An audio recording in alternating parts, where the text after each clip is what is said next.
হয়েছে দেখি। হ্যাঁ, কালী ঠাকুর কই দেখি কি বানিয়েছো ক্লে দিয়ে? কই দেখি দেখি দেখি দেখি মুখটা দেখি মুখটা দেখি মুখটা দেখি। ওয়াও, খুব সুন্দর বানিয়েছো।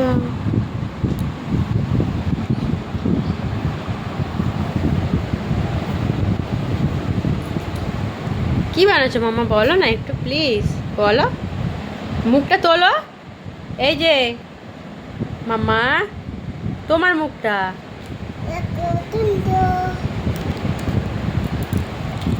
বাহ, খুব সুন্দর হয়েছে। দেখো বন্ধুরা, আমার সোনাই কি সুন্দর ক্লে দিয়ে বানিয়েছে। ও অনেকক্ষণ ট্রাই করছিল ঠাকুর বানাবে নাকি, ওর ইচ্ছে হয়েছে আজকে। খুব সুন্দর হয়েছে দেখো।